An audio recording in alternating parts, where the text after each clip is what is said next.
ያለ ወይም በህይወት ያለ ሳትጠይቁት አሁን ሲሞቱ ትላላችሁ። ለሚዲያና ለቪዲዮ ማድመቂያችሁ እሱ ደግሞ ገፊ ካምፓኒ ሆነ። ያንን ሰውዬ ገደለ፣ አሁን ይሄንንም ገደለው። የሚቀጥለው ያንን ሰውዬም እንዳይመርሽ። ኢቢኤስ ደግሞ ገፊ ካምፓኒ ሆነ። እዛ የገባ ሰው ሁላ አስቂኞቹ እየሞቱ ነው። አስፋው እዛ ነው የሞተው፣ ይሄም እዛ። እንደ ኢቢኤሶች ደግሞ በቃ አልቅሰው ጥቁር ለብሰው ማለት ነው። አሁን ደግሞ ኢቢኤሶች አሁን መፍሮ ይቀቅላሉ። ምንድነው እንትን ኢንሹራንስ የላቸውም፣ በደንብ አያሳክሙትም ነበረ። ቲጂ ናዝሬቷ የኔ ውድ እንዴት ነሽልኝ? ለቅሶ ደረሽ? እኔ ጋ ነው የሚደረሰው፣ ለቅሶ ድረሱ። ኢቢኤስ ደግሞ ገፊ ካምፓኒ ሆነ። አሁን እዚህ ጋር ካሉ ሶስት እንቁ ጋዜጠኞች ከሰይፉ ከነጻነትና ከአስፋው መሸሻ በዚህ ሰዓት በህይወት ያለው ሰይፉ ነው። እስቲ እንዴት ነው የምታምኑት? አሁን ይሄን ምን ብላችሁ ነው ማለት ለመቀበል ራሱ ይከብዳል። በጣም ነው የሚያሳዝነው። እንግዲህ በድጋሚ ለቤተሰቦቹ መጽናናትን እመኛለሁ። እነዚሁም ደግሞ ነፍሱን እግዚአብሔር ማርክ ይቀበል ይፈልጋሉ። በዚህ መንገድ ብዙ ደንግጠው ሀሳባቸውን የሰጡ ይገኛሉና እሱም እንግዲህ በአንድ ወቅት ታሞ ወደ ህንድ ሀገር ነበር። ሲመለስ እንግዲህ ብዙዎች ያው ሞቷል እንዲሆናል በጣም በጠናው የታሙስ ብሎ ሲናገሩ ነበር የሚታወስ ነው። እነሱንም አስመልክቶ በሰጠው ምላሽ ላይ እንግዲህ ሰዎች እነዚህ ነገሮች እያሰራጩ እንደሆነ ነገር ግን እሱ የሚገኝበት ሁኔታ የተለየ እንደሆነ ሰላም እንደሆነና የህመሙንም ችግር እንግዲህ አጋርቶ ነበርና እስቲ እንመልከት። ስቲል ኢትዮጵያ እሺ ታያላችሁ ትመጣላችሁ እንደነበርኩ እሺ ለዚህ እንኳን ደህና መጣ። እንዲህ ስላየነ ደስ ብሎናል። እግዚአብሔር ይመስገን። በጣም አሪፍ። እኔም በጣም ደስ ብሎኛል። ስለተመኛችሁልኝ በጣም ደስ ብሎኛል። የህዝብ ፍቅርን ይዞ መቀጠል ቀላል አይደለም። ሁላችንም ከእናንተ በጣም ትንሽ የበታች ሆነን እንኳን ህዝብ ፊት መቆም፣ በተለይ ህዝብ የሚወደው ሰው መሆን በጣም ብዙ ፈተና አለ እንደምታውቀው። ያንን ዝና ይዞ መቀጠል ለዘመናትን የሚያስቀናኝ ካንተ እሱ ነው። ጀማሪዎች ብዙ አሉ፣ ዘላቂዎችና የመጨረሻውን ነገር የሚያገኙ ጥቂቶች ናቸውና ብዙ ሰዎች አዝነው ነበር የእውነት ስለደረሰብህ ነገር ስንሰማ። ሁላችንም እኛ እንኳን ቤታችን ነው ሁልጊዜም ስለምንገናኝ የሚመጡትን ነገሮች ለማወቅ ቀርበናል። ድንገት ግን ህዝብ ነጽ ታመመ ሲባል በጣም ነበር የደነገጠው። እለፋለሁ እኮ እስካሁን እኮ ስለፋ ነው የምታውቂኝ እኮ ማለት በጣም አንድ ትንሽ ልጅ ትላንትና ወክስ አረጋግኝቼ ሰላም አለኝ፣ ሮጦ መጥቶ ሰላም አለኝና ሰዎች ለምን ይዋሻሉ ብሎ ጠየቀኝ። እሱ ሲሰማ የነበረው ወይም ደግሞ በእሱ አካባቢ ሲወራ የነበረው ነገር በጣም የተጋነነ ነበረ። የተጻፉትን ነገሮች አለ። ሰዎች ግን በጣም ብዙ ሰዎች ሲደውሉ እኔ ከወንድሜ ጋርና ከእህቴ ጋር ነበር የሄድኩትኝና ታላቅ ወንድሜ ነው የነበረው፣ ታላቅ እህቴ ነች የነበረችው። ደነገጡ እነሱ ራሳቸው አላመኑኝም። ራሱ ምንድነው አንተ የሆንከው አሉ። እንዴ ምን ሆናለሁ አብረና እንደ ያለ ነው ምናምን። አይ እንትኑ ላይ የሚወራው እኮ ሌላ ነገር ነው ምናምን አሉ። እና እንደዚህ ድረስ ያሳስታል ሰዎች ጋር ድረስ ማለት ነው። መቼም ሰው ትንሽ እንከን ያጋጥመዋል፣ ይታመማል፣ ወይ ደግሞ የሆነ የተጀመረው ህመም ዘለቄታዊ መፍትሄ ማግኘት የሚችለው አሁን ነው ተብሎ ሲወሰን በህክምና ያንን ነገር ቼክ ለማድረግ ነው የሄድኩት እና አሪፍ ነው። አው ቅድም እንዳነሳው ልጁ ያለበት ምክንያት ለምን ይዋሻል ያለበት ምክንያት በዛ መንገድ አልጠበቀም፣ እንደዛ አይሃለው ብሎ አልጠበቀም። እና ሰዎች ሚዲያን የሶሻል ሚዲያ አጠቃቀሞች በጣም ይወጣበት ሁኔታ አለ። ከጥሩ ነገር ወደ መጥፎ ነገር ያዘነበለበት ሁኔታ አለ።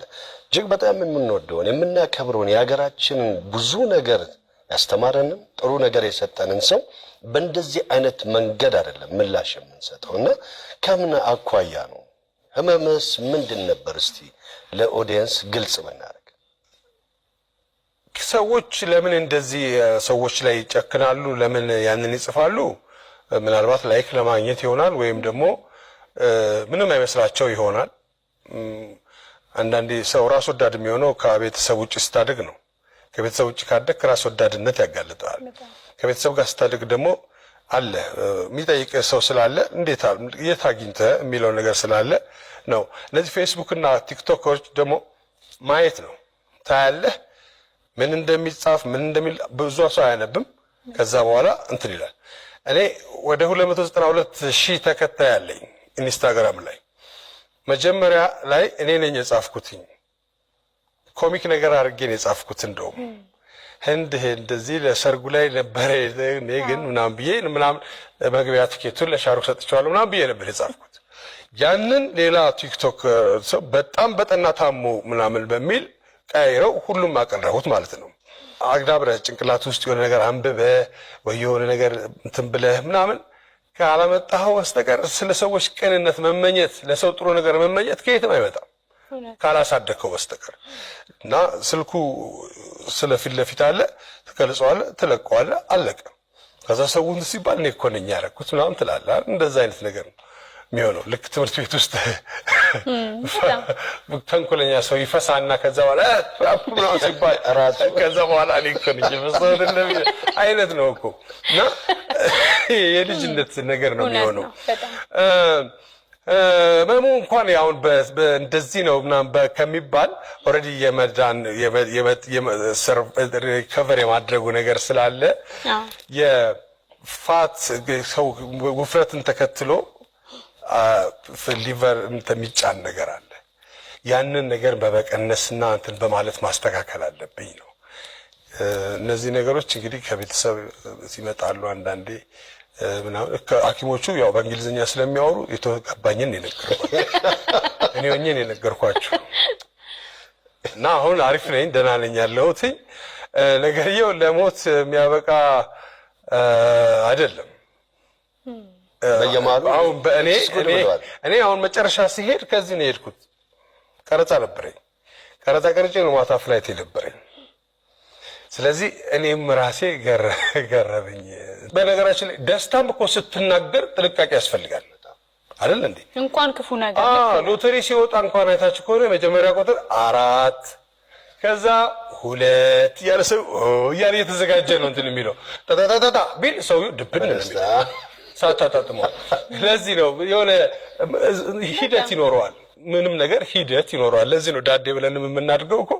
ለዛ ከአንድ ሳምንት ወይ ከ10 ቀን በፊት እሰራለሁ፣ አገኛለሁ፣ አተርፋለሁ፣ ለልጆቼ አባት ሆናለሁ፣ ለቤቴ ምሰሶ ማገር ሆናለሁ ብሎ ነጻነት ወርቅነህ ብዙ ኪሎ ሜትሮችን አቋርጦ በጣም ትልቅ ተስፋን ይዞ ለስራ አሁን ወዳለሁበት ሀገር ወደ ሚዛን አማን መጥቶ ነበርና አንድ ጓደኛዬ ጋር ተገናኝተው ነበር በአጋጣሚና የነበረውን ኢነርጂ እየነገረችኝ ነበረ። የሚሞት ሰው አይመስልም ነበር የነበረው ተስፋ ለኔ ሲሰጠኝ የነበረው ምክር እያለች እየነገረችኝ ነበርና በጣም አዝኛለሁ። ሀገራችን ውስጥ ካሉ አንጋፋ ከሚባሉ አርቲስቶች መካከል ጥበብ ላይ አሻራቸውን ካሳረፉ ሰዎች መካከል አንዱ ነጻነት ወርቅነህ ይሳቅን ምንጫችን ነበርና ለዚህ ነው በቃ የምንለፋው፣ ለዚህ ነው የምንሯሯጠው፣ ለዚህ ነው የሁሉ ክፋት፣ ለዚህ ነው መባላታችንና መቼ እንደምንሞት መቼ ህይወት እንደሚያበቃ አናውቅም። የሰው ልጅ ብዙ ነገር ሊያውቅ ይችላል። መቼ እንደሚሞት ግን የሚሞትበትን ቀን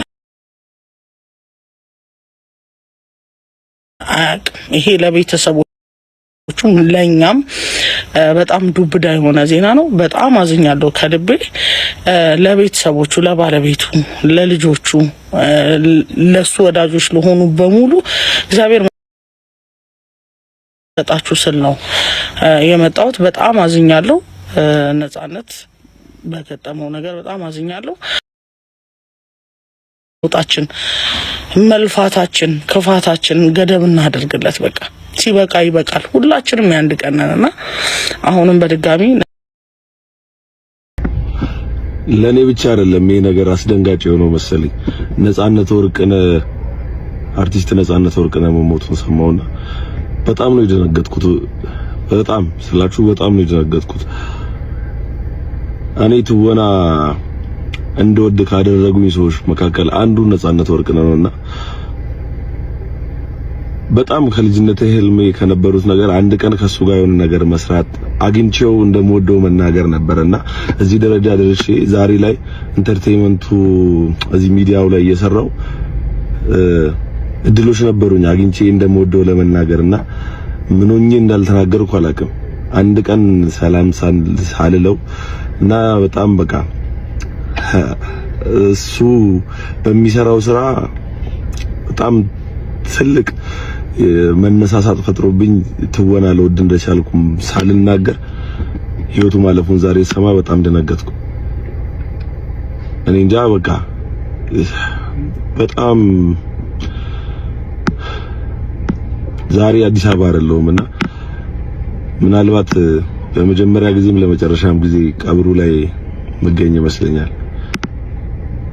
አንዳንድ ትውቆች በጣም ያስጠላሉ። በጣም ነው የምንወደ ነፃነት ነፍስ በገነት ትኑር። ይኛለው ተሽሎኛል ብለህን አልነበረ? ስለሞቴም ያወጃችሁ አላችሁ ቲክቶክ። ለነገሩ ሞተ ስትሉ የነበራችሁ ሰዎች ስታማርቱበት የነበራችሁ ብዙዎች ነበራችሁ። ያው ሞተላችሁ፣ እንኳን ደስ ያላችሁ። ሁሌም ካፈም ማይጠፋው ያሳደገን የካሳንቺሱ ኡራኤል ለቤተሰቦችህ፣ ለወዳጆችህ፣ ለዘመዶችህ መጽናናትን ይስጥልን። ሁሌም በልባችን ትኖራለህ። እግዚአብሔር አምላክ ከደጋጎቹ ከይስሐቅ፣ ከአብርሃም፣ ከያዕቆብ ጋር ለዘላለሙ ይደምርልን።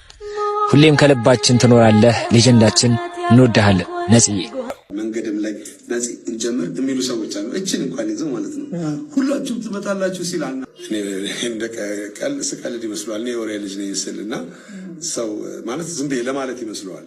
ግን እኔ የወሬ ልጅ ነኝ። እናትና አባቴ ልክ እኔ ስራ ስጀምር አካባቢ ነው በህይወት ያለፉት ከህይወት የሞቱትና እኔ ቀጥታ እግዚአብሔር እጅ ላይ ነው የወደቅኩት።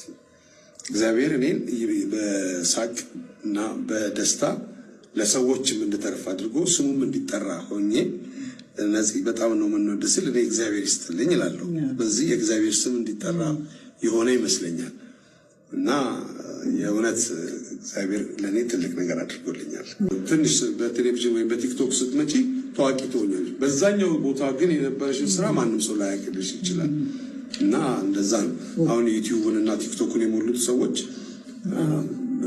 ትንሽ ባክግራውንድ ያላቸው ሰዎች ናቸው። ወይ ለስልካቸው ለነሱ ባክግራውንድ አለ ወይ ደግሞ ትንሽ ባክግራውንድ አላቸው እኮ ነዚህ ይሄንን እነዚህን ሁሉ ስራዎችህን ለማሰባሰብ ነፃነት ወርቅነህ አሁን በአሁኑ ሰዓት የምትታወቀው ያው በቤተሰብ ጨዋታ ላይ ነው። እነዚህ ነገሮች ሁሉ አሰባስበህ ለተመልካች ተደራሽ የምታደርግበት ያሰብከው ነገር የለም? የኤፍቢአይ ዋንን እና ሚስተር ኤክስን ለማሳተም ፈልጋለሁ። ኤፍቢአይ እስከ 3 ያለውን አራተኛውን አሁን ልጽራው ስለሆነ አራተኛውንም ጨምሬ በመጽሐፍ ቢሆን ከነው የሚቆራረጥ ነገር አለ። አንድ ሰዓት ከ45 መሆን ስላለበት ፊልም አንድ ሰዓት ከ45 ነው የሚሆነው። የ40 ደቂቃ ወይ ምናምን ይቀርብ እና እነዛን ስክሪፕቶች እንትን ማለት እንደገና ደግሞ የፊልሞቹንም ደግሞ በደንብ ከነ እንትናቸው የሆነ በአንድ ዲቪዲ ወይ በአንድ ብዙ ነገር ሊይዝ በሚችል ነገር ለማድረግ ሞክራ አስባለሁ። ግን አላለቀም ሀሳቡ። እነዚህ እንግዲህ የምትታወቀው በደራሲነት፣ በተዋናይነት፣ በአዘጋጅነት ነው። አሁን ደግሞ ያንን ሁሉ ትተህ ወደ ቲቪ ሾው አቅራቢነት ብዙ ኦዲየንስ የሚያውቅህ በዚያ ነው። ምንድን ነው የሚሰማህ ነገር ለአንተ? በዚሁ ነው የምትቀጥልበት? እንዴት ነው የቤተሰብ ጨዋታ? ደስ ይላል። በጣም ደስ ይላል። ወጣቶችም ትልልቆችንም እንደዚህ እዚያ ላይ ያለህንም ገጠመኝ ያለውን ነገር ትንሽ ግለጽልኝ። ሁሉም ሰው ይሳተፍበታል። ቤት ውስጥ ያለውም ሰው ይሳተፍበታል። መንገድም ላይ ነፂ እንጀምር የሚሉ ሰዎች አሉ። እችን እንኳን ይዘው ማለት ነው ሁላችሁም ትመጣላችሁ ሲላል። አሁን ባለፈው አንድ ጓደኛ ሽምግልና ሄጄ ነበር ነው። በጣም ትልቅ ሰው ናቸው። ቢያንስ 70 ዓመት ያልፋቸዋል ሰውዬው። ሁላችሁም ትመጣላችሁ ሲሉ በጣም ገረም። ሁላችሁም ትመጣላችሁ ሲሉ ለመምጣት የሚያስፈልገው መሳቅ መቻል ብቻ ነው። በልልኝ እስቲ ያሉ እንዴ ካረሱ የተሻለው ብለውታል አልኳቸው። እንደው እንግዲህ እዚህ ድረስ እንትን ይላል እና ያንን ነገር ማስቀጠል ቀላል አይደለም። ሁሉ ጊዜ ጥሩ ስሜት እንዲኖር ማድረግ የሚመጡት ቤተሰቦች የተለያዩ ቤተሰቦች ናቸው። እነሱን ሳያስከፉ ማናገር ቀላል ነገር አይደለም። ያ የእግዚአብሔር ክብር ነው። በእውነት እግዚአብሔር እንደ ስቀልድ ይመስለዋል። እኔ የወሬ ልጅ ነኝ ስልና ሰው ማለት ዝም ብዬ ለማለት ይመስለዋል። ግን እኔ የወሬ ልጅ ነኝ።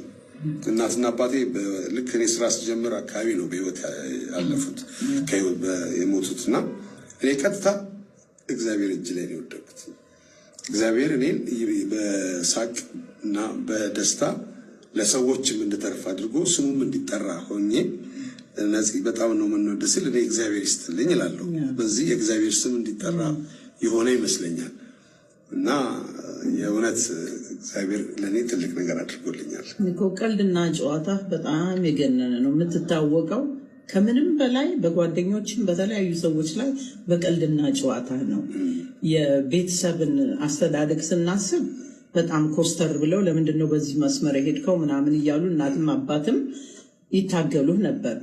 ግን ያ ሁሉ ቀልድና ጨዋታ ሁሉን ነገር ያንን ሁሉ ትግል አልፈ ዛሬ ላይ መድረሱ ምንድነው ምክንያቱ? እንትን እኔ ደቻሳ የሚባለው ጓደኛዬ ታውቂዋለሽ? እኔ ምን ይላል መሰለሽ የሰውን ምክንያት ማክበር ነው ይላል። ሰው መሆን የሰውን ምክንያት ማክበር ነው ይላል። እኔ የሰዎችን ምክንያት አከብራለሁ፣ የእኔንም ምክንያት አከብራለሁ። ለምሳሌ እኔ እናቴ ቆነጠጠችኝ አሁን ድረስ ይሰማኛል። ባደርግ የተቆነጠጥኩባትን ነገር ስለማቅ አሁን ለመዋኘት ልገባ ስል ያ ወንዝ ሰዋኝ የምትደርግ ስላለ ትንሽ እንትን አለብኝ። የሆነ አሁን እዚህ ከፍዬ ነው መዋኘው። ላይፍ ሴቨር አለ፣ ወንዝ አይደለም፣ ተራራ ፀሐይ አይደለም፣ ሎሽን እቀባለሁ ምናምን ብዬ አስባለሁ። ግን ከእሷ ጋር ሁሌ ጸቡ እኔ ወንዝ ሄጄ ዋኛለሁ በጠራራ ፀሐይ፣ እሷ ደግሞ ካሁን ልጅሽ ውሃ በልቶታል ነይና እሺ ይባላለሁ ብላ ነው የምታስበው። እና በጣም ጸብ ነው በዚህ የተነሳ እና ያችን ቃል አውቃታለሁ የምትለውን ነገር እያንዳንዷን ነገር እሷ የሆነ ነገር ስናገራት አሁን የሰው ፊት